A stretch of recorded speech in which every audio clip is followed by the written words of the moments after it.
উঠে নাই তো কুয়াশা পড়া, তো রান্নাও করতে ইচ্ছে করতেছে না, শর্টকাটে রান্না করতেছি। এখানে ডিম দো পিজি করবো, আর এই যে টমেটো দিয়ে ডাল রান্না করেছি।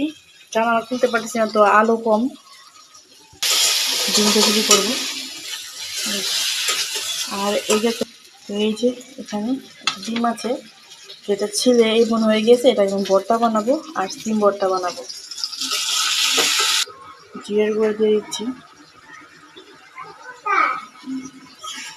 ঠান্ডা একদম কথা বের হচ্ছে না, জমে গিয়েছে সব। ধনিয়া পাতা দিই, ধনিয়া পাতা, যেটা শীতের মধ্যে না দিলে ভালো লাগে না তরকারির মধ্যে বা ভাজির মধ্যে, ডালের মধ্যে বলে। শেষ তাই রান্না। এখন ভর্তা বানাই, ভর্তা করে এই যেটার মধ্যে ভর্তা বানাই, চলে দেখি। এই মরিচগুলা ছেঁচে ছেঁচে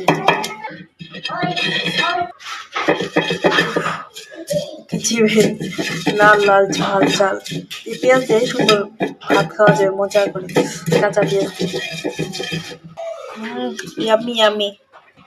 এখনই জিভে জল এসে পড়ছে। উফ, ঝাল ঝাল। ধনিয়া পাতা, এর মধ্যে একটু সরিষার তেল দিলে আর কিছু লাগবে গরম ভাতের সাথে। সরিষার তেল দিয়ে দিই একটু একবারেই। এখান থেকে কিছুটা উঠায় রাখবো আমি। সিমও দিয়ে দিলাম, এরা এখন চেঁচাচেঁচি করবো। চেঁচাচেঁচি করলেই ভর্তা কমপ্লিট। এই যে শেষ সিম ভর্তা, মজার মজার সিম ভর্তা। একটু খেয়ে অনেক ঝাল, মজা হয়েছে। এখন বানাবো সিম ভর্তা।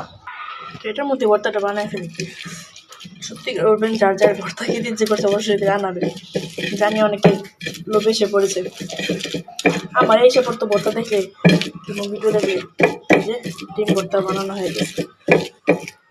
তো এই হচ্ছে আজকে রান্না বান্না।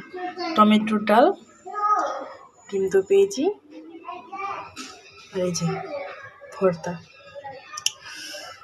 Bye bye.